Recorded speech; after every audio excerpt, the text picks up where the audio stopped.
రేవంత్ రెడ్డిది కేవలం మాటలు ఎక్కువ చేతలు తక్కువ. మాటలు మాత్రం కోటలు దుంకుతాయి, చేతలు లేవు. ప్రజలకు అర్థమైపోయింది, పాలేందో నీళ్ళేందో తేలిపోయింది. ఇప్పుడు ఇవాళ ఉస్మానియా యూనివర్సిటీకి పోయిండు. ఈయన ఉస్మానియా యూనివర్సిటీకి పోతే పరిస్థితి ఏంటంటే 3 రోజుల నుంచి పోరాటాలను అరెస్ట్ చేశారు. రేవంత్ రెడ్డి వస్తాడని 3 రోజుల నుంచి ఉస్మానియా యూనివర్సిటీలో పిల్లలందరినీ అరెస్ట్ చేసి పోలీస్ స్టేషన్లో పెడతా ఉన్నారు. మొత్తం ఇనుప కంచెలు పెట్టిండ్రు, గజంకొక్క పోలీసుని పెట్టిండ్రు. ఇక దానికి ఈయన పోతాడట. నీ గొప్పతనం ఏంది నాయన? గజంకో పోలీసుని పెట్టి ఇనుప కంచెలు పెట్టి పిల్లల్ని అరెస్ట్ చేసి నువ్వేదో యూనివర్సిటీకి పోయి ఉద్ధరిస్తా అని మాట్లాడుతున్నావు. అది కూడా దేనికోసం పోతున్నావు? వెనకట మా సబితక్క పోయి కొబ్బరికాయ కొడితే ఆ బిల్డింగ్ తయారైతే దాన్ని రిబ్బన్ కత్తిరీనికి పోతున్నావు. నువ్వు కొత్తగా ఇచ్చింది లేదు, కొత్తగా కట్టింది లేదు, కొత్తగా మంజూరు చేసింది లేదు. ఆనాడు సబితక్క పైసలు శాంక్షన్ చేసి పోయి కొబ్బరికాయ కొడితే బిల్డింగ్ తయారైతే దాన్ని రిబ్బన్ కత్తిరీనికి పోయిండు రేవంత్ రెడ్డి. ఇక నేనేందో ఉస్మానియాకు ఏమో చేసిన అంట. నువ్వు చేసింది ఏమున్నది? బీఆర్ఎస్ కట్టిన దానికి రిబ్బన్ కత్తిరించుడు, కత్తెర జేబులో పెట్టుకొని తిరుగుతున్నావు. నువ్వు అంతకు మించి ఏమన్నా ఉన్నదా? 7 హైదరాబాద్ ఫ్లైఓవర్లన్నీ కేసీఆర్ కట్టి దానికి పోతాడు, రిబ్బన్ కత్తిరిస్తాడు. ఏడవైనా మన బీఆర్ఎస్ హయాంలో చేసినవి తప్ప కొత్తగా ఒక బిల్డింగ్ కట్టింది లేదు, ఓ దవాఖానా కట్టింది లేదు, ఓ బ్రిడ్జి కట్టింది లేదు, ఓ బిల్డింగ్ కట్టింది లేదు. ఇది అందరికి కూడా అర్థమైతేనే ఉన్నది. ఏం చెప్పినావు నువ్వు పిల్లలకు? నిరుద్యోగ యువతకు ఒక్కటే ఏడాది 2 లక్షల ఉద్యోగాలు ఇస్తా అన్నావు. ఇచ్చినవా? 2 లక్షలు కాదు కదా, 10,000 కూడా ఇయ్యలే. కేసీఆర్ పరీక్ష పెట్టి కేసీఆర్ ఫలితాలు ఇస్తే దానికి కాయిదాలు వంచి అది లెక్క చెప్పుకుంటుండు. అవి కలిపినా రాలే. పెద్ద పెద్ద యాడ్లు ఇచ్చినావు, 2 లక్షల ఉద్యోగాలు ఇచ్చి తీరుతా అన్నావు. ముక్కు నేలకు రాసి చెంపలేసుకో. ఫస్ట్ 2 లక్షల ఉద్యోగాలను మోసం చేస్తేవి. జాబ్ క్యాలెండర్ అంటివి, అది జాబ్లెస్ క్యాలెండర్ అయిపోయాయి. నిరుద్యోగ భృతి బోగస్ అయిపోయింది. పిల్లలకు ఇచ్చిన ఒక్క మాట నిలబెట్టుకున్నావా?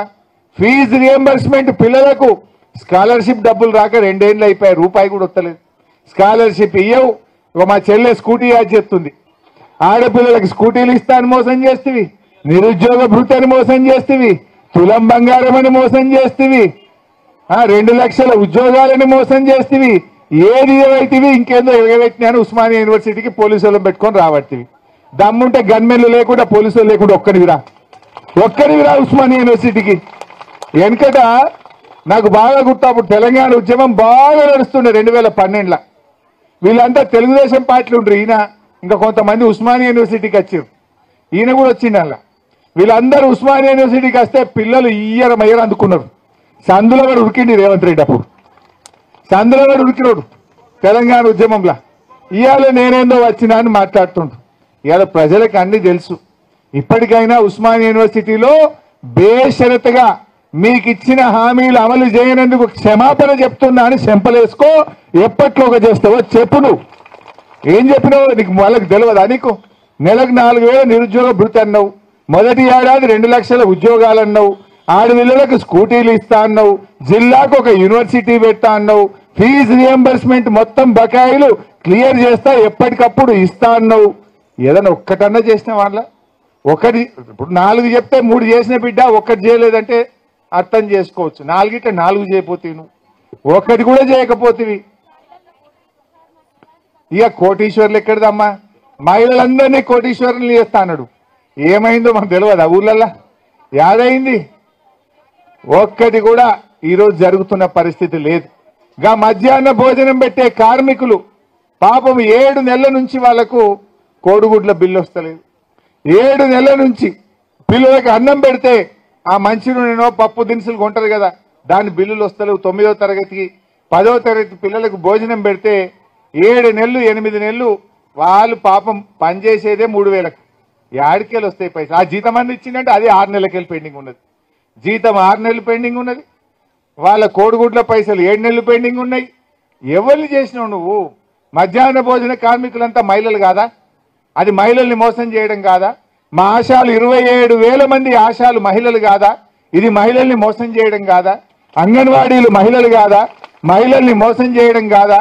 మరి మా సీతక్క ఏం చేస్తుందో, మా సురేఖమ్మ ఏం చేస్తుందో? 2 మహిళా మంత్రులు ఉన్నారు. ఒక్కనాడన్నా మా అక్క చెల్లెలను ఆశాలను గట్ల రోడ్డు మీదకి దేవట్టిరి ఇస్తావా ఇయ్యవా రేవంత్ రెడ్డి అని మా సీతక్క అడిగితే రాదా?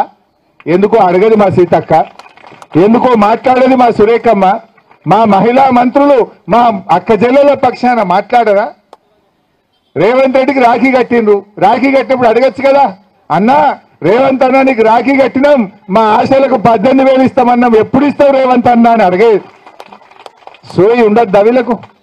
ఎందుకు అడుగుతలేదు అని అడుగుతా ఉన్నా. అంటే ఈ రకంగా తయారైపోయింది. బట్ ఏది ఏమైనా మీరు ధైర్యంగా ఉండండి.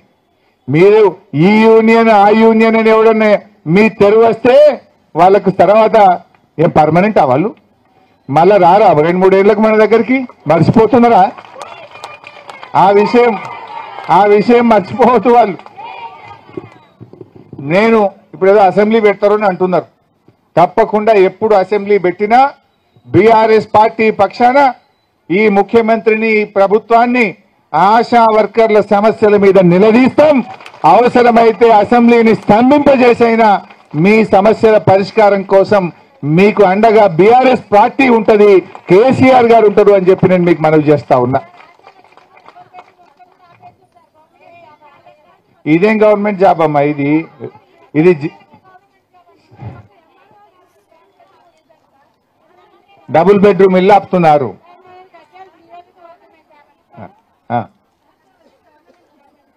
అమ్మా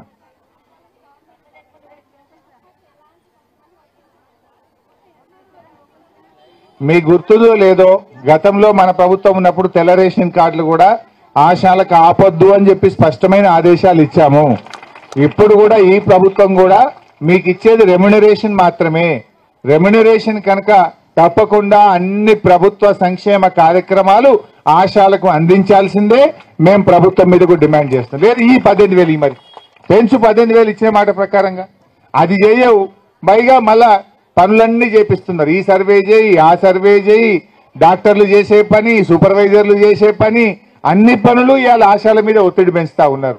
రకరకాల రిపోర్ట్ల మీద రిపోర్ట్లు అడిగి ఆ రోజే చెప్పినాం మనం, కామన్ రిపోర్ట్ పెట్టండి. సెంట్రల్ గవర్నమెంట్ తోటి, స్టేట్ గవర్నమెంట్ తోటి అన్ని కలిపి కామన్ రిపోర్ట్ పెడితే ఇబ్బంది లేకుండా ఉంటది అనేటువంటిది గతంలో చెప్పి ఉన్నాం. కొంతవరకు తొలగించినాం. మళ్ళీ ఇప్పుడు మళ్ళీ పాత కథ పెట్టింది. సో దయచేసి వాళ్ళు ఆలోచన చేయాలి. ఎందుకంటే మనిషి ఉల్లాసంగా పనిచేస్తే ప్రజలకు బాగా చేయగలుగుతాడు. వాళ్ళు ప్రేమగా పనిచేయాలి. ఇచ్చిన మాట ప్రకారం నువ్వు జీతం పెంచు, 62 ఏళ్ళు చేయి, నువ్వు డ్రెస్సులు బంద్ చేస్తావా? 2 ఏళ్ళ బతుకమ్మ చీరలు బంద్ పెట్టిండు, ఆశాలకు డ్రెస్సులు బంద్ పెట్టిండు. బతుకమ్మ చీరలు బంద్ పెట్టిండు, మీ ఆశాలకు ఇచ్చే డ్రెస్సులు బంద్ పెట్టిండు. ఏంది కథ ఇది? ఆనాడు శారీస్ బాగలేవు సార్, కొంచెం క్వాలిటీ కావాలంటే అప్పుడు ఎవరో ఉండే కమిషనర్ కరుణ గారు ఉండే. నేను చెప్పిన అమ్మ నువ్వు డిసైడ్ చేయకు, వాళ్ళ యూనియన్ బిలు, వాళ్ళతో మాట్లాడు, వాళ్ళు ఏం కోరుకుంటే అదే ఇయ్యమని చెప్పి ఆ రోజు మేము ఆదేశించినాం. ఇదేమైంది? ఉన్నది పోయింది, ఉంచుకున్నది పోయింది, మొత్తానికే పోయింది. కాంగ్రెస్ పార్టీ వస్తే ఆ ఇచ్చే డ్రెస్ కూడా బంద్ అయిపోయిన పరిస్థితి వచ్చింది. అసలు మాట్లాడే పరిస్థితి ఉందా? మీకు గుర్తుందో లేదో, సరే నేను అప్పుడప్పుడు కొంత పని చేయమని మిమ్మల్ని అడగవచ్చు, కానీ అంతే ప్రేమగా కూడా చూసుకున్నా. ఒక చిన్న ఆశా వర్కర్తో ఒక మంత్రిగా నేను మాట్లాడకపోదునా? సార్ దవాఖానలో పోతే రాత్రి ఉండడానికి మాకు ఇబ్బంది ఉన్నది, మాకు అన్నం పెట్టలేరని మీరు చెప్తే అప్పటికప్పుడే సూపరింటెండెంట్లకు, డాక్టర్లకు వాళ్ళకి రూమ్ పెట్టండి, వాళ్ళకి భోజనం పెట్టండి, వాళ్ళని మంచిగా చూసుకోండి, రాత్రి పూట పోవాలంటే బస్సులు ఉండయి అని అప్పటికప్పుడే